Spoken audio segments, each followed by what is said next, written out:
કરી લઈએ। અમદાવાદમાં ગુનાખોરીનો ગ્રાફ દિવસે ને દિવસે ઊંચે જઈ રહ્યો છે। પાલડી ભઠ્ઠામાં થયેલા હત્યાના સીસીટીવી સામે આવ્યા છે। જી હા, મહત્વના સમાચાર કે નેસલ ઠાકોરની હત્યાના કેસમાં હવે સીસીટીવી સામે આવ્યા છે। આરોપીઓએ મોડી રાત્રે નેસલ ઠાકોરની હત્યા નિપજાવી હતી। હત્યા બાદ આરોપીઓ ફરાર થઈ ગયા છે।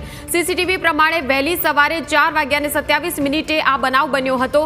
શહેરના પાલડી વિસ્તારમાં આ બનાવ બન્યો હતો કે જ્યાં 6 થી 7 લોકોએ મળીને નેસલ ઠાકોર નામના વ્યક્તિની નિર્મમ ઘાતકીપણે હત્યા નિપજાવી છે। આ ઘટનાના સીસીટીવી સામે આવ્યા છે। આ એક્સક્લુઝિવ દ્રશ્યો સીસીટીવીના અમે આપને બતાવી રહ્યા છે કે જેમાં બનાવ જે છે એ બનાવ સામે આવી રહ્યો છે અને ઘટનાના જે દ્રશ્યો હતા તે સામે આવ્યા છે। આપ જો આ દ્રશ્યોમાં કઈ રીતે ઘાતકી રીતે હથિયારના ઘા મારીને તેની હત્યા નિપજાવવામાં આવી। 6 થી 7 જેટલા શખ્સો છે કે જેમના હાથમાં હથિયારો છે અને આ હથિયારો લઈને આ વ્યક્તિ પર તૂટી પડ્યા છે નેસલ ઠાકોર પર અને તેના એક પછી એક છરીના ઘા મારી રહ્યા છે, હત્યાના ઘા મારી રહ્યા છે। અને જે રીતે સ્વિફ્ટ કાર કે જે આ લોકોએ વાપરી હતી, 6 થી 7 લોકો આ જ કારમાં બેસીને આવ્યા હતા અને પહેલા કાર ચડાવી દીધી તેની ઉપર સીસીટીવીમાં જે રીતે દ્રશ્યોમાં દેખાઈ રહ્યું છે।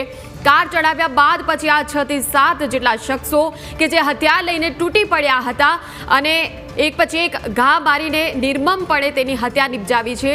હાલ પોલીસે આ સમગ્ર મામલે તપાસ શરૂ કરી દીધી છે।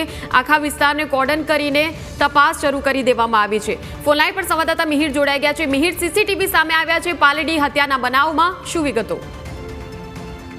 બિલકુલ, અત્યારે મયુર જે પ્રમાણે આ સમગ્ર બનાવ સામે આવ્યો છે, પાલડીમાં જે ભઠ્ઠા રસ્તા છે ત્યાં સમગ્ર જે હત્યાનો બનાવ છે તેને અત્યારે ચકચાર મચાવી છે। તેનું મુખ્ય કારણ જે સીસીટીવી સામે આવે છે તેમાં દ્રશ્યોમાં એવું દેખાઈ રહ્યું છે કે જે પ્રમાણે અમુક ટોળું જે હતું તેના દ્વારા જે યુવક હતો તેના પર હુમલો કરવામાં આવ્યો।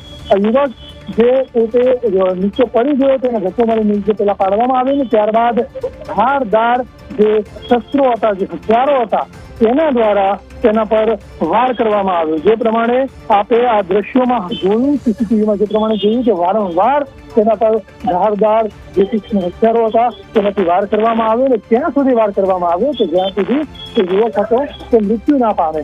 ત્યારબાદ ફરીથી એકવાર માર્યા બાદ તે યુવક છે તેનામાં થોડી હલચલ પણ દેખાય છે તો ફરીથી એકવાર તેને મારવામાં આવ્યો। તેના પર જે ગાડી છે તે ગાડી પણ ચડાવી દેવામાં આવી। આ જે સીસીટીવી છે તેમાં ચોખ્ખું આવું હાલમાં દેખાઈ રહ્યું છે।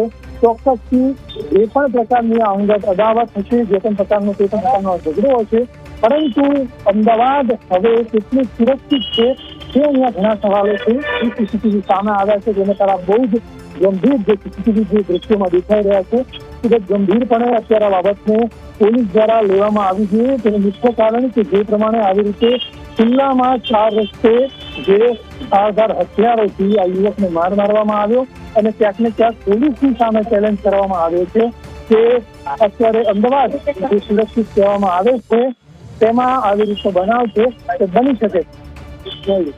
બિલકુલ મિહિર, પોલીસની તપાસ ક્યાં પહોંચી છે?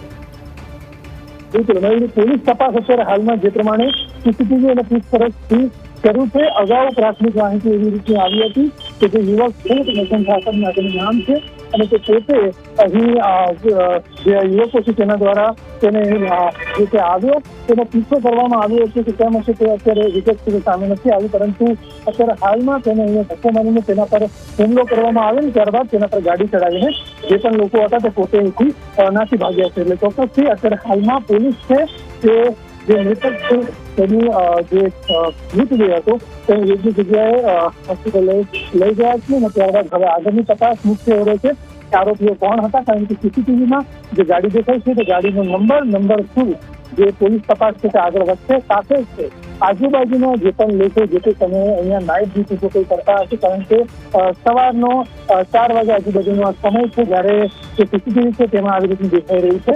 એટલે જે તે સમયે આ બનાવ જ્યારે બન્યો હતો ત્યારે અહીંયા આજુબાજુ કોણ હતું તે લોકો આ ઘટનાનું પ્રત્યક્ષદર્શી કોઈ હતું તો કેમ અને જે હતું તેની પૂછપરછ છે તે કરવામાં આવશે। એટલે અત્યારે હવે આગળની પહેલી કાર્યવાહી રહે છે કે સીસીટીવીને લઈને જે ગાડી છે ગાડીની નંબર પ્લેટ છે તેને ફોલો કરવામાં આવશે અને સાથે જ છે જેટલા પણ લોકો અહીંયા હાલમાં છે આજુબાજુ રહેતા લોકો અને સાથે જ આજુબાજુ જે પોતે ધંધો વેપાર કરતા લોકો છે તેની પૂછપરછ છે કે પોલીસ દ્વારા શરૂ કરી દેવામાં આવી।